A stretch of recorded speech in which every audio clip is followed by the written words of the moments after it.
Hi everyone, again this is Migs and let's talk about money.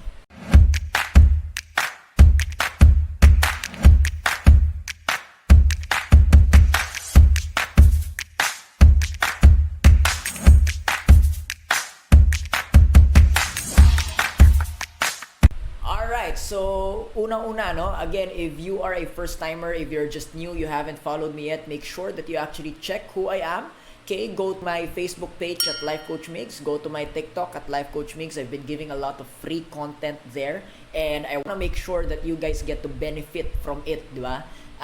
By actually, watching it, spending some time, I'm giving a lot of free content there. And I feel it is really valuable na marami ka nang matututunan as early as now. Okay, and of course, as far as YouTube is concerned, okay, make sure you hit the subscribe button, you click the notification bell, make sure na isa ka sa mga una, no, na makapanood nito. Bakit? I'm giving a lot of learnings here and I want to make sure may mga nagtatanong on TikTok, on YouTube, no, may mga nagbibigay ng mga rational comments na gusto natin pag-usapan, gusto natin i-discuss. Bakit? Kasi I think it's gonna be of value, especially sa lahat ng nanonood sa atin, no? Especially kung ikaw, you're on your 20s, you're about to be 20, kaya nagsisimula ka pa lang, pag-usapan natin yan, di ba? So let's now talk about, investment basics, okay, for today. And again, these are some tips and these are some basically advices na nakita ko. Ang dami nagtatanong, Coach, ano nga bang mga tips mo with regards to investing? Ano nga ba yung mga opinion mo, for example, on mutual funds, on pooled funds? Okay? Pagsabahin natin, tawagin na nating pooled funds for now. Okay?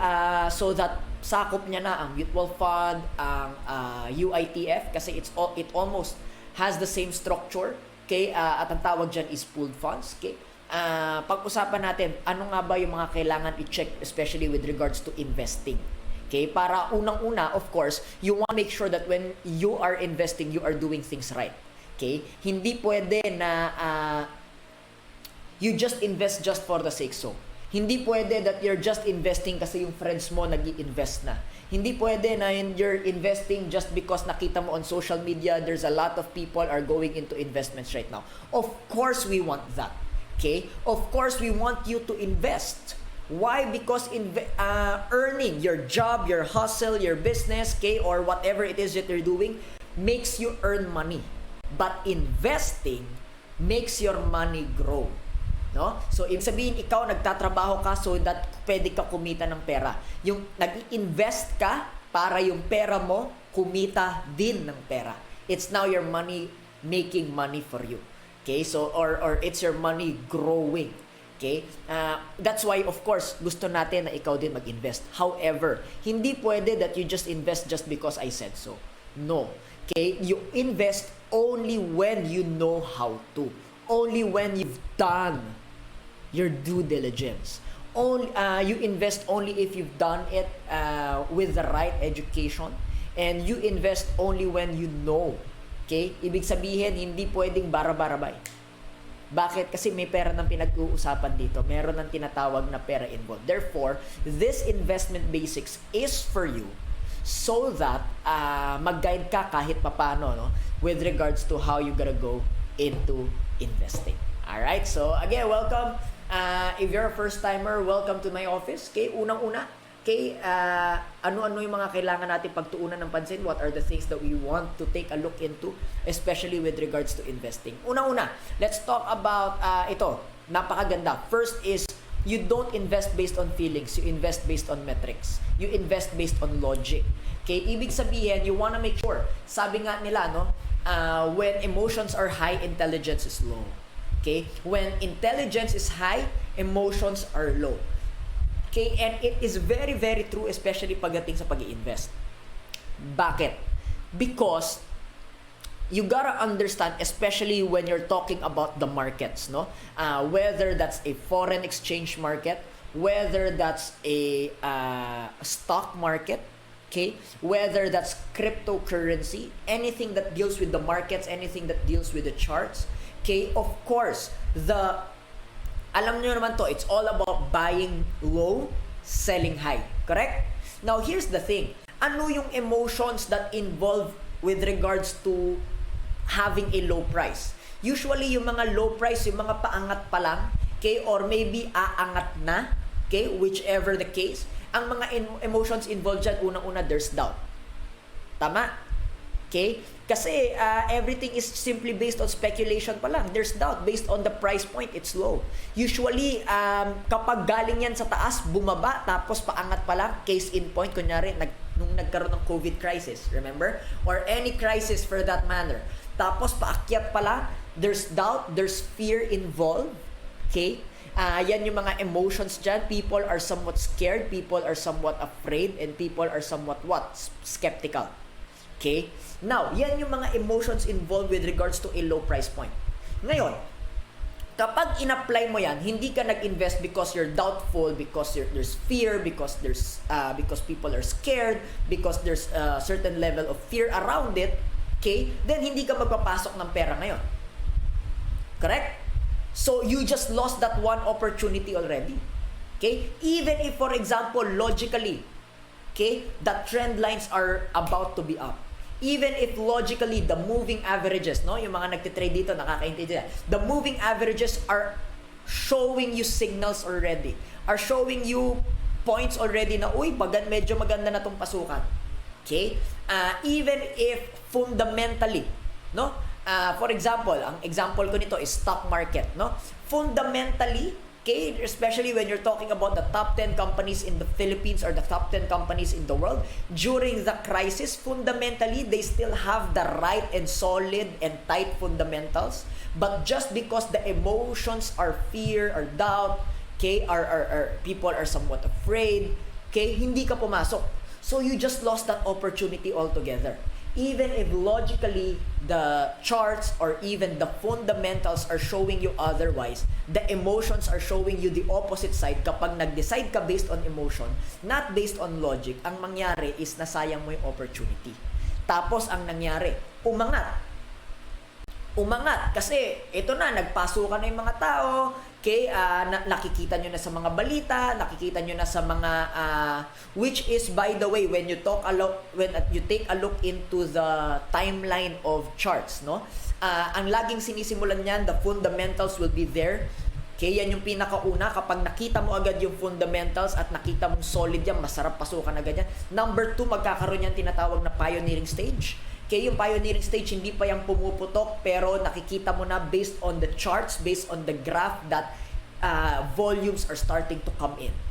Ayan. Unti-unti na umaangat yung price point. And in that price point, sa pag-angat nito, nagkakaroon ng stability at yung charts mo, yung moving averages mo, nagpapakita na ng growth. No? Or nagpapakita na ng bullish trend. Okay, kung hindi mo to naintindihan, Google mo itong mga terms na ginagamit natin, bakit makakatulong ito sa pag-intindi ng markets. Alright? Now, after nyan, doon pa lang lalabas usually yung mga early news. And then, meron kang tinatawag na mainstream news na. By the time you get into the mainstream news, ibig sabihin, kalat na siya, mabalita na, masyado na siyang maingay, it's too late. Well, not really too late, but it's somewhat late already from the opportunity. Does that make sense? Now, why am I sharing this? Kapag nandun ka na sa super putok na siya, dun ka pumasok, the price point at that point is already high. The price point at that point is already high. There's a lot of excitement. There's a lot of all of these optimism around it. Ngayon, pwede pa yung umangat ulit, possibly. Okay, it happens naman usually, pero hindi na siya kasing profitable as when you were in the early on.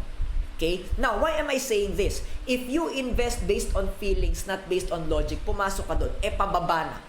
Natapos na kunwari, na overinflate na overprice na overvalue na. The market will correct itself. If the market correct itself, nagpumasok ka sa mataas na price point, pababa na, ang nangyari ngayon, you buy high, you sell low. If you buy high, you sell low, you're not shorting, ibig sabihin, natural trading or natural pagpasok sa market, and then you buy high, you sell low, patay ka ngayon. Lugi ka. Bakit? Because we invested based on feelings, not logic. Okay? That's why, again, ang sinasabi ko, invest rationally, logically, not based on feelings. Why? Kasi kapag feelings, yun, baliktad kasi. Okay? Especially with regards to investing.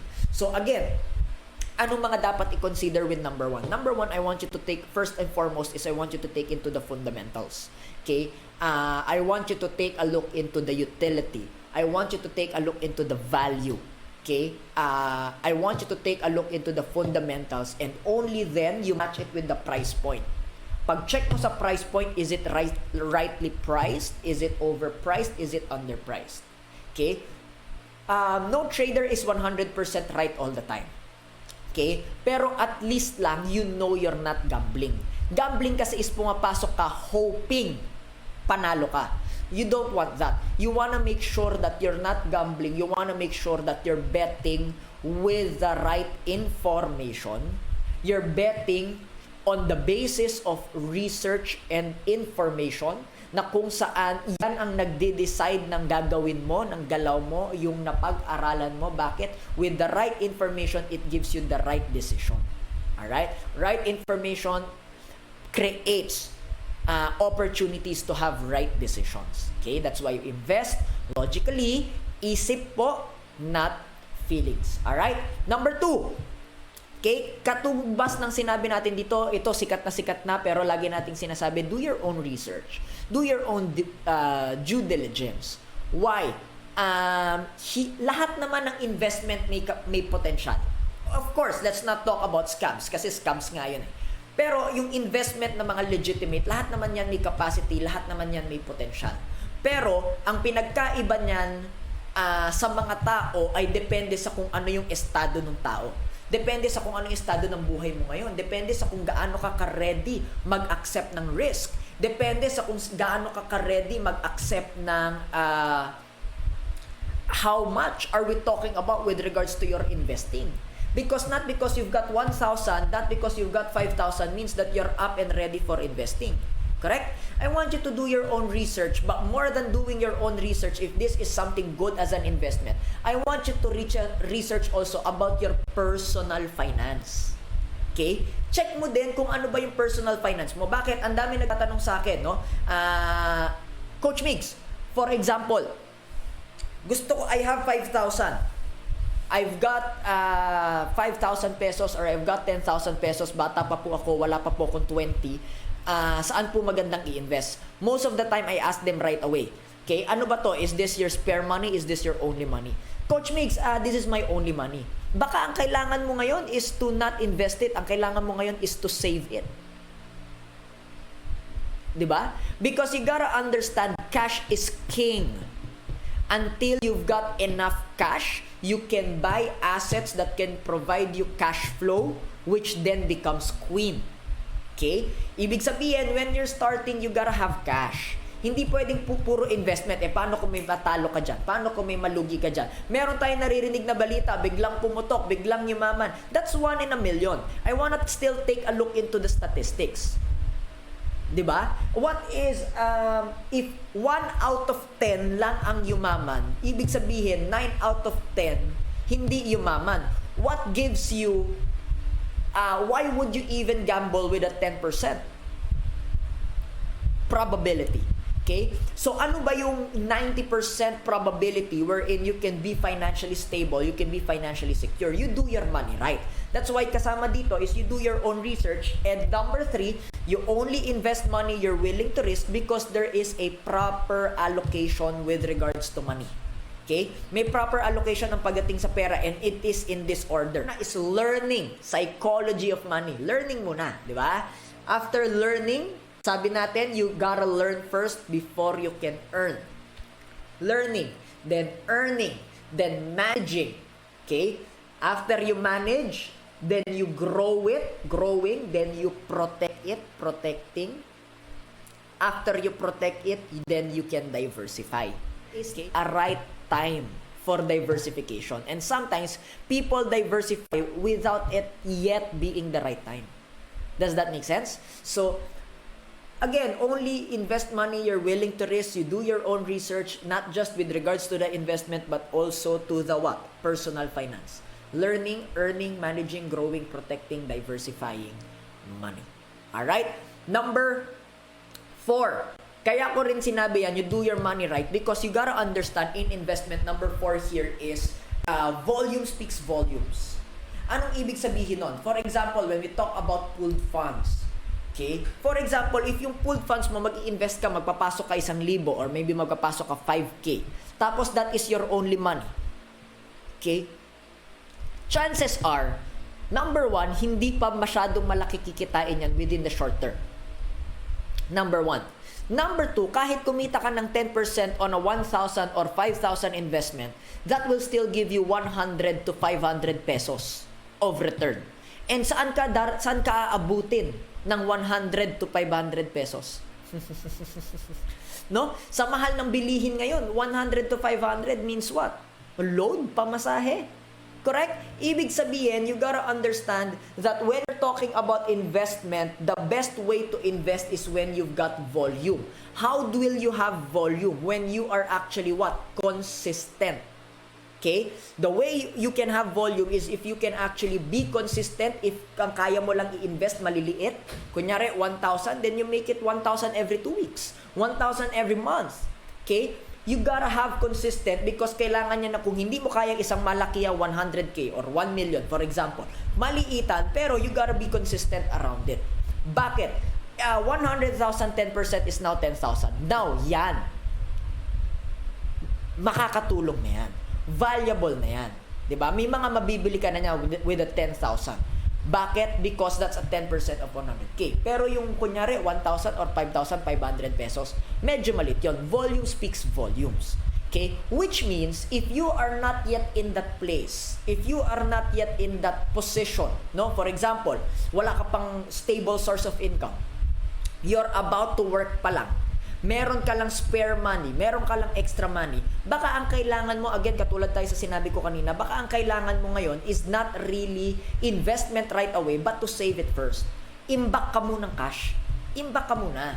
Okay? Bakit? When you've got volume, when you've got cash, it's easy to put money in. There is a process to investing and growing money. You cannot shortcut it. You cannot shortcut it. Okay? A lot of people, may mga naririnig ka, pumutok, pero again, that's 1 in a million in the statistically. Therefore, anong ibig sabihin nun? Majority of the time, people who are shortcutting and cheating on the process are ending up losing more money instead of gaining more. So you don't want that. You gotta get into the process. Ano yung process? Again, learning. Kailangan maalam ka. That's why, again, the first investment that I want you to always put money in, first and foremost, is into your what? Personal growth. Is into your what? Personal learning. Bakit importante yung personal growth? Bakit importante yung personal learning? Because again, hindi ka makakagawa ng mas magandang desisyon kung hindi mo naman alam kung ano yung desisyon na yun in the first place. Hindi ka makakagawa ng paraan kung hindi mo naman alam ano yung paraan. Does that make sense?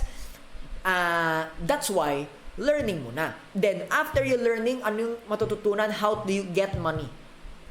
If you learn how you can make money, then it's gonna be easy how you can what? It's gonna be easier to learn how to manage and grow it.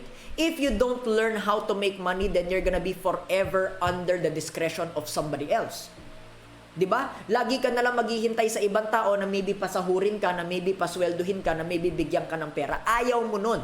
Bakit? Pagtali ka sa taong yon, kung anong desisyon niya, yun yung magiging buhay mo. You don't wanna be enslaved by that. You don't wanna be imprisoned by that. Therefore, yes, maybe yung iba sa inyo may trabaho. Yes, yung iba sa inyo merong pinagkakitaan. Okay lang yan.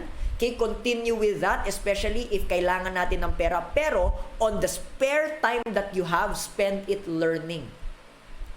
Para yung pagkita ng pera, para yung pag-create ng pera, hindi nakadepende kung kanino man. Hindi tayo nakakulong sa desisyon ng iilan, pero na ikaw ay may kakayahan gumawa at mag-create ng sarili mong pera kasi alam mo paano. That's why learning first and then earning how to make money. Now, when you now can create money, then it's easy to manage it. And the first management of money is saving it. Diba? Hindi invest right away, not first. Save it first.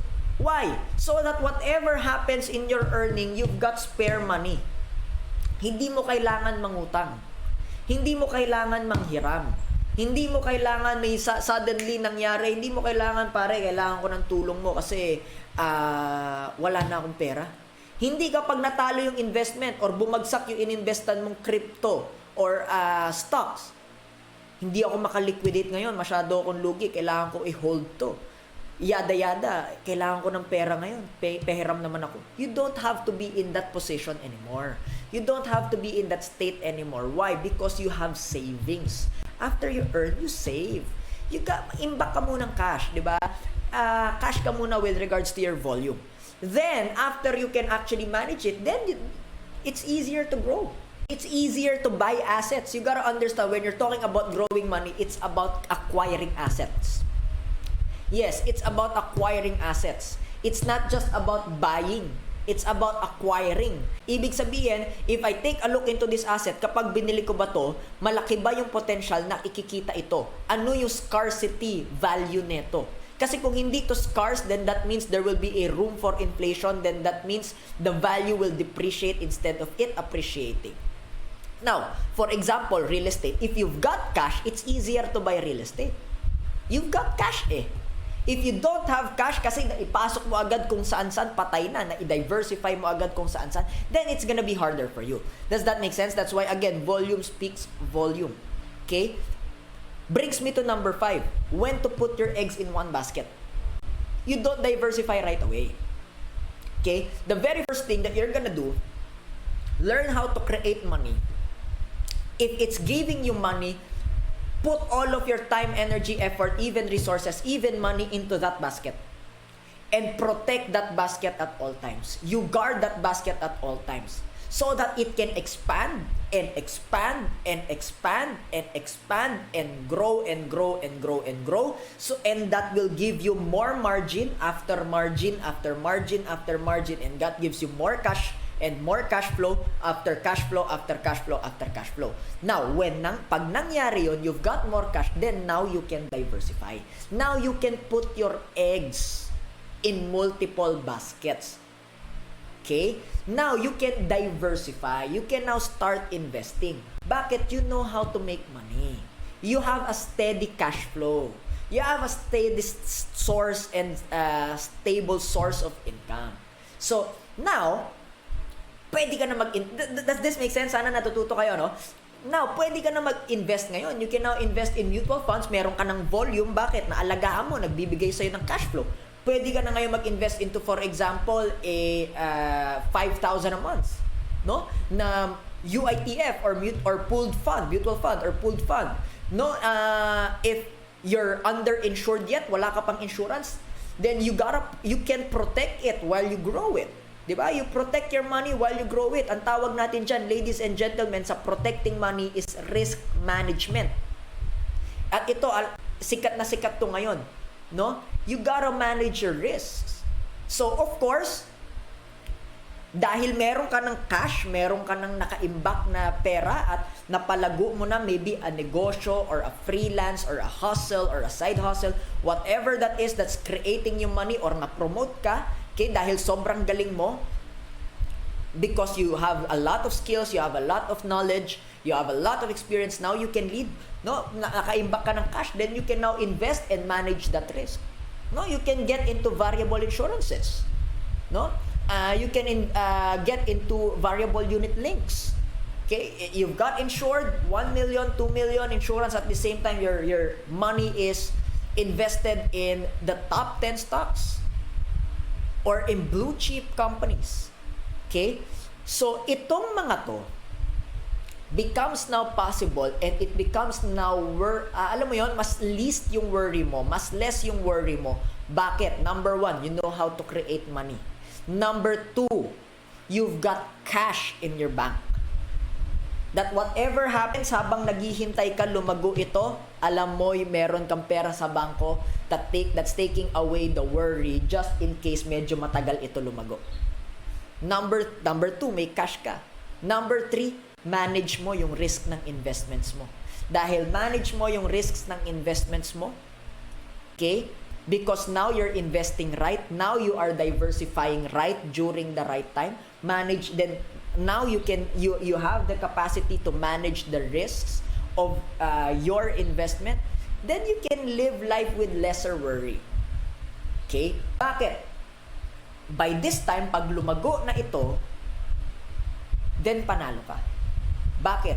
Yung lahat ng ginugol mo, naghihintay ka habang lumalago ito, wala kang problema. Bakit? You know how to make money, you've got cash in your bank, tapos ito, by the time na pumutok na ito, lumago na ito, nag-grow na ito, then you're now having what?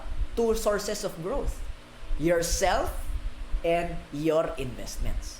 You notice this is a system, ladies and gentlemen.